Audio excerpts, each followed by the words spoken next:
Hello and welcome. Special greetings to the attendees of the conference for the National Association of Child Care Workers in South Africa. It is a pleasure to join with you, even though remotely, for this conference and this session. My name is James Freeman, and I'll be talking about the characteristics of relational child and youth care. I had the honor and the pleasure to join the National Association of Child and Youth Care Workers Conference in 2015. I still feel the zeal that you bring to your work, the deep respect that you have for children, and the great heart that you bring for your country. And so thank you for allowing me to step into your conference today.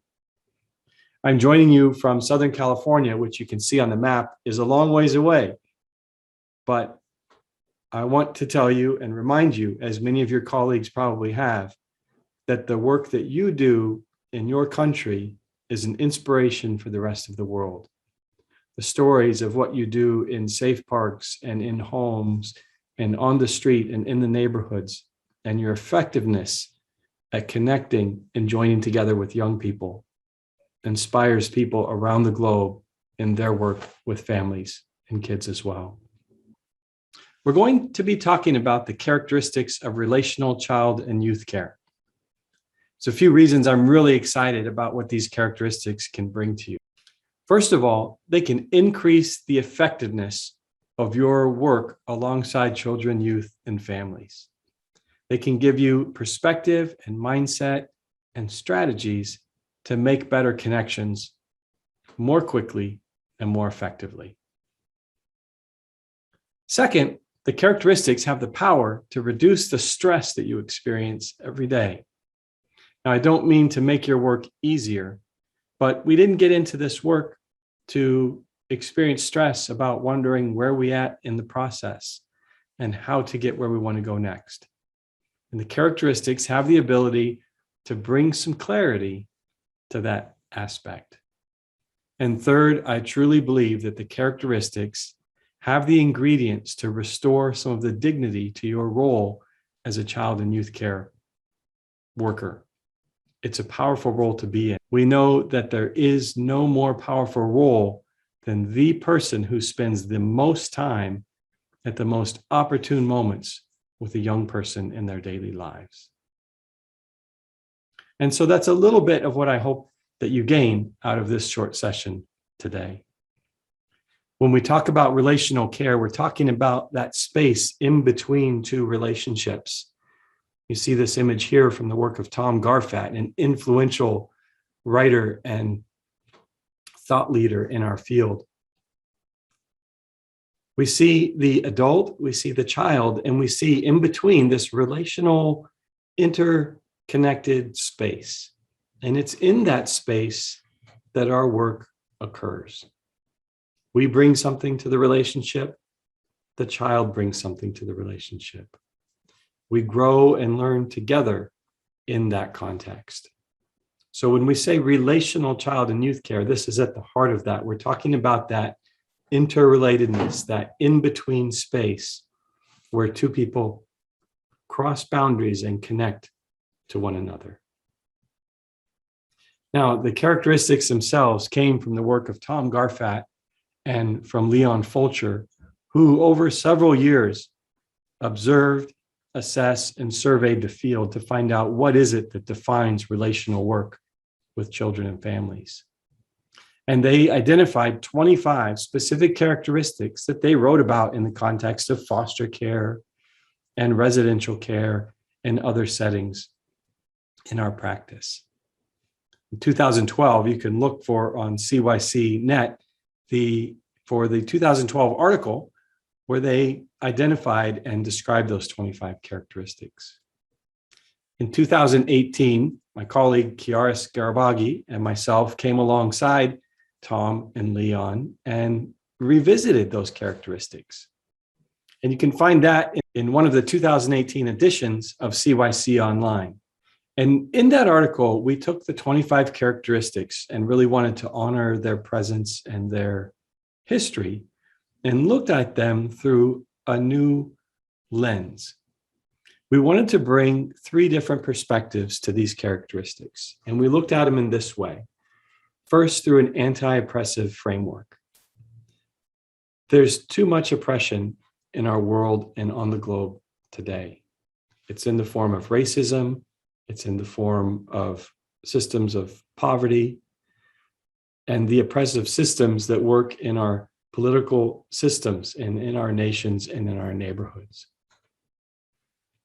We wanted to bring a perspective that respects the dignity of the individual and the importance of every person and the value of equality in the human experience. And so an anti-racist or anti-oppressive framework helped us look a little bit closer at these characteristics and define some of those elements. Secondly, we wanted to look from a rights-based lens and begin to look at the particular rights that were supported by these characteristics, or that these characteristics help to unfold and bring more to life in the lives of young people. Rights like being treated with dignity, the right to express an identity, the right to have basic needs met, such as food and shelter and clothing. Many of those rights are described very clearly by the United Nations in their Convention on the Rights of the Child. Thirdly, we wanted to bring an understanding of trauma and a trauma responsiveness to the characteristics. Trauma can be individual, as in neglect and abuse. Trauma can be ancestral or generational, in the sense that the pains and the trauma of past generations are passed down, even in our DNA, to future generations. And trauma can be collective, as many of us have experienced with the impact of COVID around the globe this year. And so when you look at the characteristics, look at them through an anti-oppressive framework, through an idea of rights-based work and a sense of trauma responsiveness in your work with young people. It helps make those characteristics holistic to practice and to become very practical in your support of young people. Now, let's look closely at a definition that I like of child and youth care by my colleague, the late Mark Kruger. Listen to how he describes our work. Youth work is a modern dance in which workers plan their day in advance according to the developmental rhythms of youth, then improvise as they move through the day together, being light on our feet, bringing ourselves to the moment with self-awareness and curiosity at the edge of our consciousness in a way that frees us to be in the dance.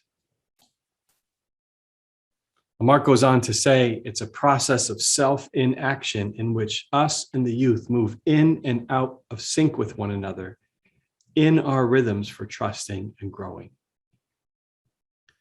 A beautiful description, a dance, being light on your feet, bringing curiosity, being engaged in the rhythms of one another's life.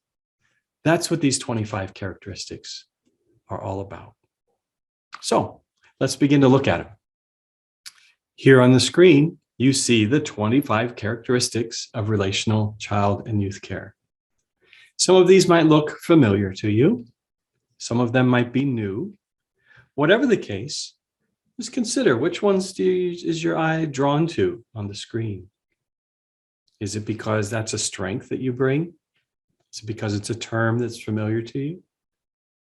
And notice which ones might stand out as, it seems awkward that that's in there to me.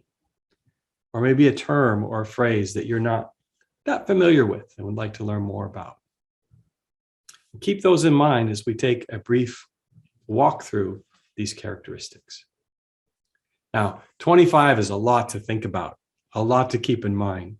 One of the things I love about the characteristics is their simplicity and directness and the ease at which we can grasp the concepts behind them.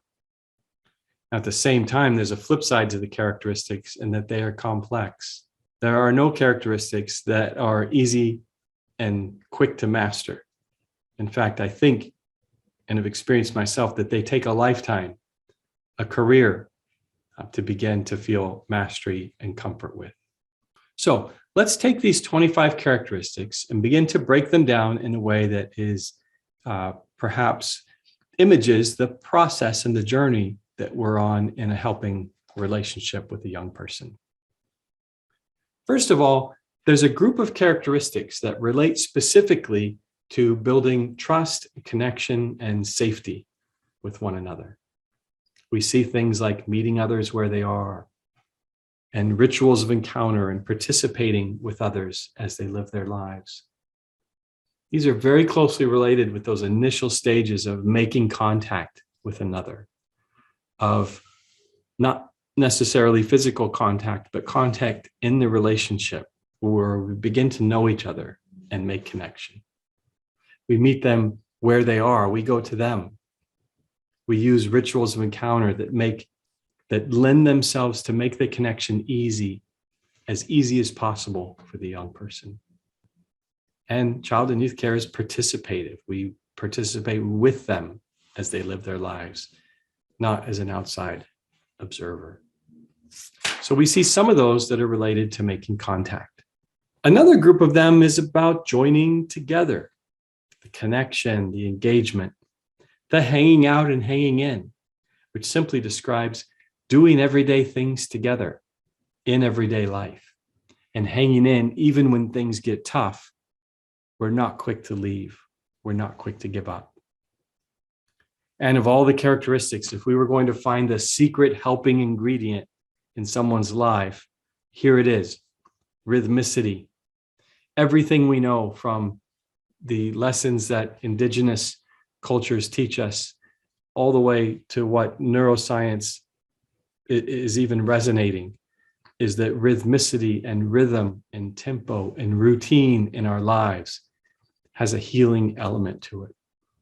And so the more that we can show up when we say we're going to show up, the more that we can create activities that build dependability and rhythm in somebody's life, the more we can be helpful. So this theme of building trust, building connection, and building safety, that's where most of our relationships start. We make contact, we join together. Feelings of relational safety begin to increase. Connection deepens, and trust expands between both the adult and the child. When we begin to look at the second grouping of characteristics, we find some that are related more to guidance, to support, and to counseling. And here we find things that help us engage in the moment and create new experiences. Now, at the heart of this, we see this characteristic about being family-oriented. It is so in the center of the characteristics because our social and cultural connections and history and context are central to defining who we are and how we experience life. And so whether it means helping somebody find their birth family and connect to them, helping people connect to a broader circle of kin that they have, or identifying what clan or group or people that they want to be connected with. So whether it's by birth or whether it's by choice, this idea of family connectedness and the social and cultural context of our lives is central to begin helping someone take that next step in their journey toward getting their lives back. So family-oriented is really a hub within these characteristics. Now, other things that help us join into the moment is working in the now. That really honestly is all we have. It isn't counseling about what's coming tomorrow or about preparing for a session later in the week. And it's not solely about reflection on the past, although both of those things are important. It's about now, this moment, experiencing it together, working in the present. And in that moment, we use counseling on the go as we're moving through daily life. Now, the way that we create experiences for young people has to do about their particular individuality and us being flexible to meet them at that point of their uniqueness and who they are. And so we see terms like flexibility, individuality, developmental responsiveness, which means that we have a flexible understanding to how humans grow and develop over time. We're not all the same. Every one of us is unique. So to expect one child to meet the same stage as another child isn't right. We all grow in different ways and in different places and in different spaces within our lives at different tempos. We think about needs. Helping people identify deeper needs can help them live more satisfying lives. And with strengths, every child has a unique capacity and a unique mix and blend of strengths that they've been given to offer into this world. And we need to be strengths identifiers that name them, that see them, that call them out, and help kids strengthen them to offer what they have in this world. Now, finally, there's a third grouping of characteristics that begins to look inward for the caregiver, for us. They describe the inner experience of the caregiver. And we see terms like being in relationship. We're not outside looking in, we're in it. Child and youth care work is messy. It is intimate. It is close. And in that relationship, we're there working and caring and supporting the child. Love, a four-letter word that many of us try to avoid because we confuse romantic love or sexual love. Here, we're talking about a true, deep, brotherly human love that cares for, respects, nurtures, values, protects human life from a deep sense of appreciation and love. And finally, that love brings into somebody's life an emotional presence that says, I see you, you matter, I'm here, you're heard, you're supported. Now, those three really define what we bring to the relationship, ourself, and what we have to offer. These last four that we have on the screen here begin to show how we think, the intentionality that we bring in our actions, the context that we're always looking for because everything happens in a context, the reflection that we use on the go, sort of through the day, as Mark Kruger said, being light on our feet and bringing curiosity to the edge of our consciousness. And also carving out times to be reflective and to be away and reflect on where we are in our own journey of healing and health. And finally, we come to this phrase, it's all about us. You know, that's all we've got. We've got lots of technique. We've got lots of strategy. We've got lots of approaches. But in the end, what we have to offer people that come to us for help is ourselves. That can be scary. It can also be exciting.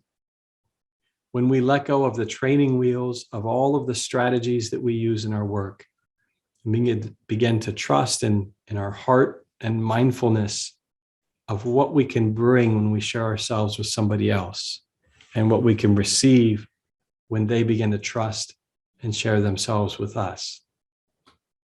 That's where healing, nurturing, and care resides. So, as you think about how to define your practice and how to think about your work with young people and with families, the 25 characteristics may seem overwhelming. And so your challenge today might be to pick one or two that you can begin to learn more about and to use deeper in your day-to-day interactions. They also might be integrating. you might be able to see through this lens of the characteristics how all of your work comes together. It's you and your inner experience. It's the trust that you build with other people and connecting with them. And it's the guidance you create along the way by creating experiences. Maybe all of this integrates for you. And so wherever you are, wherever you're at, take these characteristics and be mindful of them this week as you interact with other people. So now in your discussion time together, take a moment to turn to somebody and consider a few questions. Share which ones stood out to you in our brief walkthrough explanation of them today. Which ones grabbed your attention and came to the top of your mind that you want to learn more about, that you want to talk and share more about? And also, which ones do you need to give maybe perhaps more attention to? As you share that, you bring the characteristics to life and you bring them into your conversation. And that's part of the whole point. Now, I said in the beginning that I believe these characteristics can restore dignity to your work. They bring a perspective that your work is both broad and meaningful, and you know that already. But perhaps today has put some words to that context for you. I've also said that they can reduce stress because we can put aside this worry and this concern about trying to figure out what I'm doing when it's all right here for me. And that's what I bring into each moment and each relationship. So be encouraged today. Thank you for choosing this session. Don't forget to have the conversation with another here as you wrap up. My name's James Freeman. It's been my pleasure to be with you today. My website will come up on the screen in just a moment, and I would be delighted to hear from you, to connect with you. You can drop me an email through the site there and find out a number of other resources as well to help you on your journey. Enjoy the conference, have a great day, and hope to see you in person sometime in the future.